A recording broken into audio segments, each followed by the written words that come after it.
Questions and answers from the works of Sri Aurobindo and the Mother on Visions, Part 7. From Sri Aurobindo. The poetic vision of things is not a criticism of life, not an intellectual or philosophic view of it, but a soul view, a seizing by the inner sense. The mantra too is not in its substance or its form a poetic enunciation of philosophic verities, but a rhythmic revelation or intuition arising out of the soul's sight of God and nature and itself and of the world and of the inner truth, occult to the outward eye of all that people it, the secrets of their life and being. Disciple, I looked at your photograph in the reception room after meditation and clearly saw the portrait move its shoulders and as if breathing. Sri Aurobindo, there was a movement in the vital plane and you opened to an inner vision of it. 22nd March 1933, 23rd September 1933. Disciple, as I was sitting in prayer, I saw Sri Aurobindo in a vision coming down the staircase till he came just near to the floor. What does this mean? Sri Aurobindo, it indicates perhaps the bringing of the divine consciousness down from level to level till it is now nearer the material.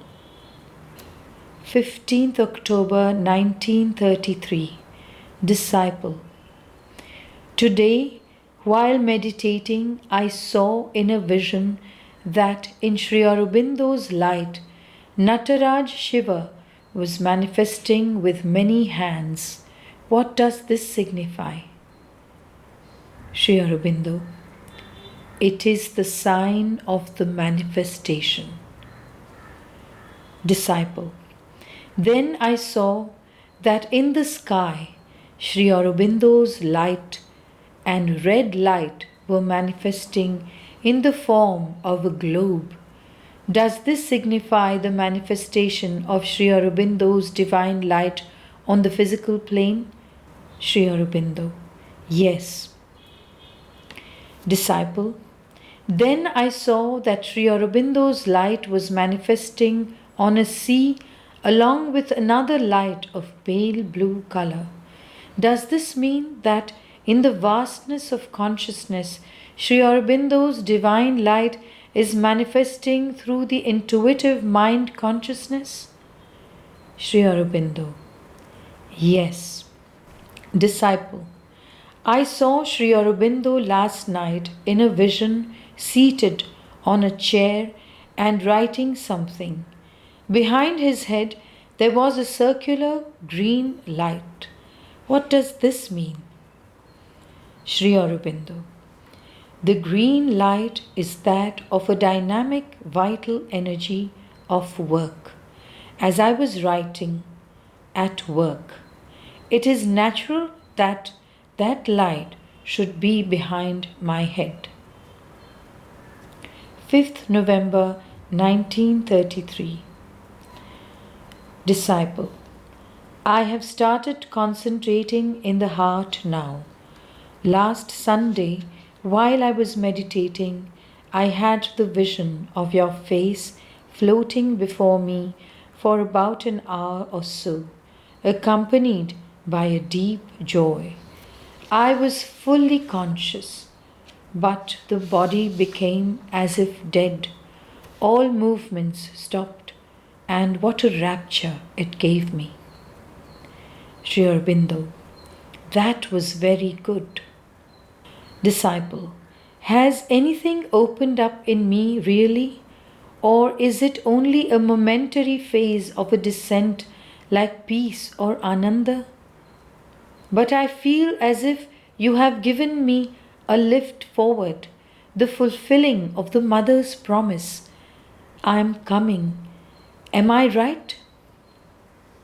Sri Aurobindo, it looks like it. At any rate, there is evidently an opening in the heart center, or you would not have had the change or the vision with the stilling of the physical consciousness in the body. 30th October 1934. From the Mother. My whole life long, I complained that my visions weren't more material than vital visions. They started from the vital and went up higher and higher, but below the vital there was nothing. And now it's a continual vision of the subtle physical, constant. I see both together, the physical and the subtle physical. Only the physical, purely physical vision is much disturbed by the other vision. You understand? It's more a consciousness of things than purely and merely a vision. And I've noticed when I have someone in front of me, for instance, with some, when I look at them, they grow more and more precise and clear. Others become more and more blurred to my physical vision. It must depend on their state of consciousness. Some grow extremely precise, especially the eyes, and in their eyes I see the consciousness. The eyes are perfectly visible. Others, on the contrary, become blurred like that. With some, even in place of their eyes, I have seen two black plates, as if they wanted to put a veil. It's very interesting.